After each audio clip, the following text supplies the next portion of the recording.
हाय दोस्तों, मैं आके रंजन आपको अपने YouTube channel M medical class में बहुत बहुत स्वागत करता हूं। तो दोस्तों, जैसा कि आप सभी जानते हैं कि कोरोना काल के दौरान बहुत सारे सिलेबस में हमें सुधारा गया है, सिलेबस को कम किया गया है और कुछ टॉपिक को हटाया गया है।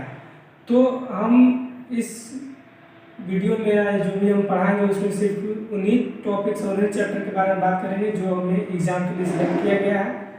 तो जैसा कि ये भी जानते होंगे कि जो हमारा जो सिलेबस है, जो फर्स्ट चैप्टर था अर्थशास्त्र का, वो भी पहला चैप्टर हटा दिया गया है। तो हम पहला को छोड़ करके जो दूसरा चैप्टर है उसका जो टॉपिक्स है उसके बारे में हम अध्ययन करेंगे, जो कि आगे की वीडियो में बताया गया है। तो दोस्तों, आज हम इस वीडियो में कक्षा 10वीं की अर्थशास्त्र विषय के बारे में अध्ययन करेंगे। तो जो आज का हमारा विषय है वो है भारतीय अर्थव्यवस्था के क्षेत्रक। तो हम जानेंगे कि भारतीय अर्थव्यवस्था का क्षेत्रक है, इसके बारे में हम आज जानेंगे, इसी पर हम अध्ययन करेंगे। आज का वीडियो हमारा इसी पर आधारित है और हमारा सब्जेक्ट है दूसरा चैप्टर है जो कि एग्जाम के लिए सिलेक्ट किया गया है। एग्जाम के लिए से हम इसमें बताएंगे। तो दोस्तों, देख रहे हैं कि भारतीय अर्थव्यवस्था के क्षेत्र, तो उसके अंतर्गत हमको ये जो टॉपिक पढ़ना है उसके नाम हमने लिख दिया है। सबसे पहले हम जानेंगे कि ये जो भारतीय अर्थव्यवस्था के क्षेत्रक है ये है क्या। तो चलिए सबसे पहले हम इसके बारे में अध्ययन कर लेते हैं कि ये क्या है। जो चैप्टर नाम है इसे क्या हमको समझ में आता है, ताकि हमें यह पता चल जाए कि इस चैप्टर में हमको पढ़ना है क्या। तो ये देख रहे हैं भारतीय अर्थव्यवस्था के क्षेत्रक। तो दोस्तों, अर्थव्यवस्था उसको कहते हैं जहाँ से हमको पैसा, जो भी हमें पैसा आमदनी प्राप्त हो रही है वो अर्थव्यवस्था कहलाते हैं। किस तरह से हम क्या काम करते हैं, कैसे काम करते हैं जिससे कि हमें पैसा है कि आमदनी प्राप्त होती है। और यह है भारतीय अर्थव्यवस्था, मतलब इस पूरे राष्ट्र भारत को पैसा किन किन क्षेत्रों से कैसे प्राप्त होता है उसके बारे में हमको इस चैप्टर में पढ़ना है। और ये क्षेत्रक की जो आप देख रहे हैं, क्षेत्रक में ये चीज़ बताया गया है कि जो भी आमदनी हो रही है उन क्षेत्रकों में उन्हें मतलब किन किन क्षेत्रकों में बांटा गया है। तो हम उसी के बारे में आज पढ़ेंगे कि भारत में जो भी पैसा प्राप्त हो रहा है, जो भी इनकम आ रहा है वह कहाँ से आ रहा है, किस तरह से पैसा का आमदनी होता है। तो चलिए आज हम पहला टॉपिक स्टार्ट करते हैं जो है आर्थिक कार्यों के क्षेत्र। तो दोस्तों, आर्थिक कार्य क्या होता है पहले इसे जान लेते हैं। आर्थिक मतलब मुद्रा, अर्थ, पैसा जिसे हम बोल सकते हैं, वैसे कार्य जिन्हें करने में हमको पैसा प्राप्त होती है, जिसके बदले हमें पैसा दिया मिलता है, वह आर्थिक कार्य कहलाता है। जैसे कुछ भी हम काम कर रहे हैं, खेती कर रहे हैं, कोई पढ़ा रहा है, कोई डॉक्टरी कर रहा है, तो उनके बदले उन्हें पैसा दिया जाता है, वो हमको कहलाएंगे आर्थिक कार्य, जिनके बदले हमें पैसा मिलता है।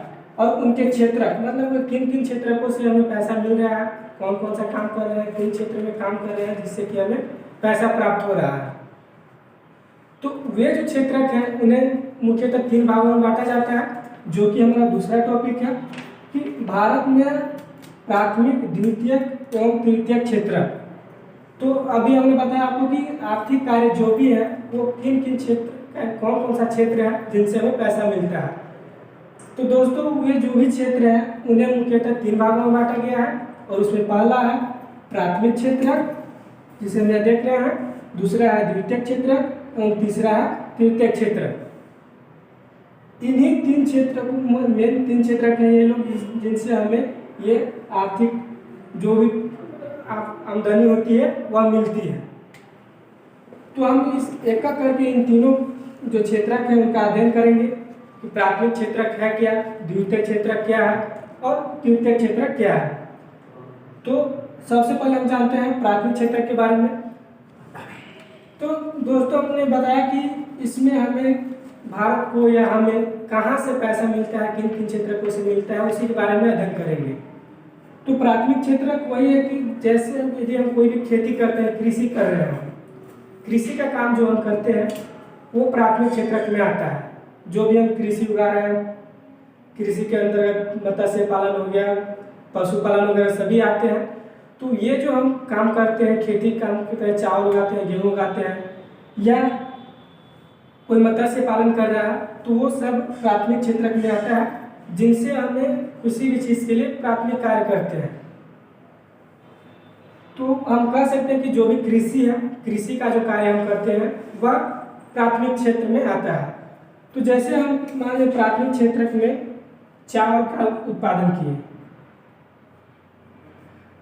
प्राथमिक क्षेत्र में यदि हम चावल का उत्पादन करते हैं तो कुछ रह करके अपने पास, बाकी को हम किसी जगह पर बेचते हैं, यानी दूसरे जगह पर बेचते हैं। बेचने के लिए हमें एक स्थान से चावल को दूसरे स्थान तक ले जाना होता है।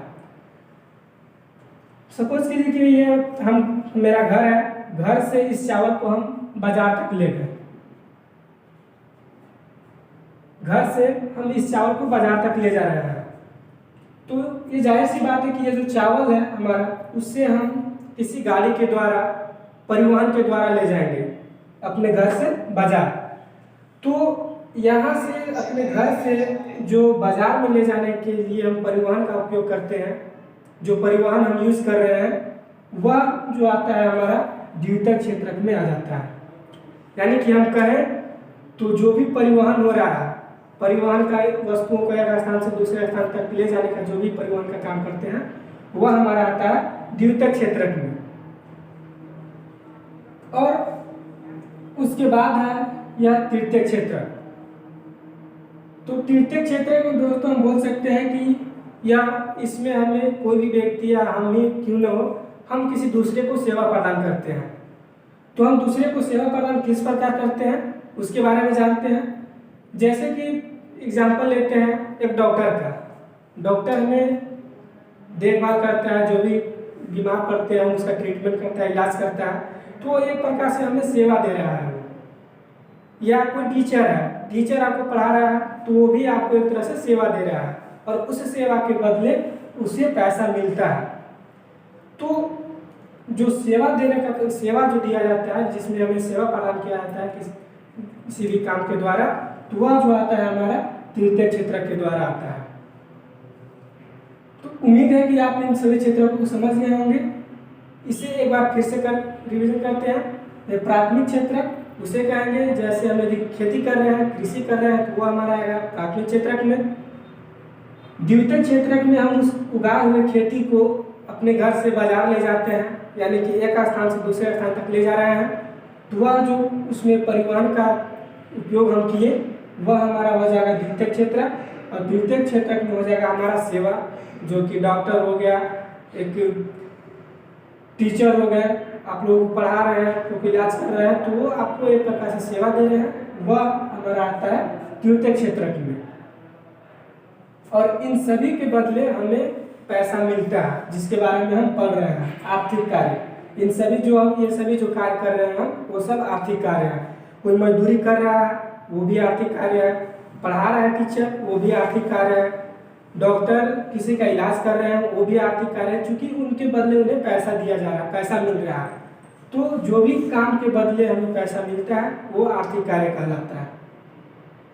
अब इसके बाद जब हम आगे बढ़ते हैं तो अगला टॉपिक जो है हमारा वो दिया हुआ है कि संगठित एवं असंगठित रूप में क्षेत्रकों की तुलना।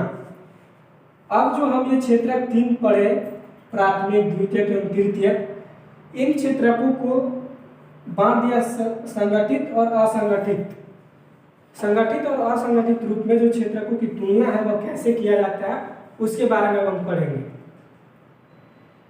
तो देखिए दोस्तों, एक यहाँ पर है संगठित और दूसरा है असंगठित। तो संगठित कहने का मतलब वह ऐसा क्षेत्र होता है, कार्य करने का ऐसा स्थान है, बोल सकते हैं कि ऐसा कार्यस्थल जहाँ पर कार्य करने की अवधि और जो वर्कर्स होते हैं उनका पेमेंट या जो मजदूरी होता है वो सब फिक्स होता है। जो काम, जो टाइम होता है वो भी फिक्स होता है, उनका मंथली जो भी पैसा मिल रहा है वो भी फिक्स होता है। मतलब काम करने की एक निश्चित अवधि तय होती है, वो होता है हमारा संगठित क्षेत्र। और एक होता है असंगठित, इसका जस्ट उल्टा। इसका जस्ट उल्टा इस तरह से होगा कि असंगठित क्षेत्र में क्या होता है कि ना तो काम की अवधि फिक्स होती है, ना उनकी मजदूरी दर फिक्स होता है, और ना ही उनको किसी प्रकार का रोजगार भत्ता मिलता है। अब इसको और आसानी से सरल तरीका से समझते हैं। अगर संगठित बोले तो जो सरकारी कार्य है सरकारी कार्यस्थल हैं, वो सब संगठित के क्षेत्र के अंतर्गत आते हैं। और जो भी प्राइवेट काम कर रहे हैं या जो मजदूरी कर रहा है वो हमारा असंगठित क्षेत्र के अंतर्गत आता है। जैसे कि हम जान रहे हैं कि सरकारी है तो सरकारी है तो उनका जो वेतन होता है वो फिक्स होता है, उन लोग का टाइमिंग फिक्स होता है कि 8 घंटा करना है तो 8 घंटा करना है, 12 घंटा करना है तो 12 घंटा करना है। जबकि असंगठित क्षेत्र में ऐसा नहीं होता है। उसमें क्या होता है कि यदि आज रोजगार मिला तो हो सकता है कि कल काम ना मिले, या ये भी होता है कि आज यदि काम मिला तो आज 12 घंटा करने को मिला, हो सकता है कल 8 ही घंटा करना पड़े। तो इस तरह से जो काम होता है जो जिसमें कोई भी किसी प्रकार का कोई निश्चित नहीं होता है वह हमारा आता है असंगठित क्षेत्र में, और जिसमें निश्चित होता है सभी चीज वो होता है संगठित क्षेत्र में। और हम एक चीज बात किए थे कि किसी प्रकार का रोजगार भत्ता नहीं मिलता है असंगठित क्षेत्र में। तो रोजगार भत्ता उसे बोलते हैं जो कि जब कभी भी यदि जाने पर्व हो गया या गर्मी छुट्टी हो गया तो उसमें भी जो भी संगठित क्षेत्र के अंतर्गत होते हैं उनका वेतन मिलता है, उनको मजदूरी या वेतन जो भी होता है वो दिया जाता है। जबकि असंगठित क्षेत्र में उस तरह का कोई भी सुविधा नहीं होती है। जैसे एक एग्जाम्पल लेते हैं कि अगर कोई सरकारी टीचर है, अगर स्कूल में किसी प्रकार का छुट्टी होती है, कोई पर्व में ही छुट्टी हो गया तो उसमें भी उसे उसका वेतन दिया जाता है। जबकि जो प्राइवेट स्कूल के टीचर होते हैं उन्हें उस प्रकार का कोई पैसा नहीं दिया जाता है। तो यही है संगठित और असंगठित। हम कह सकते हैं कि जो सरकारी कार्यस्थल है वो संगठित क्षेत्र के अंतर्गत आते हैं, और ये जो प्राइवेट कार्यस्थल है जो मजदूरी वगैरह जो भी काम करते हैं वो असंगठित क्षेत्र में आते हैं। तो उम्मीद है आपको ये वीडियो पसंद आया होगा, और पसंद आया हो तो लाइक करें, शेयर और कमेंट जरूर करें। Thank you.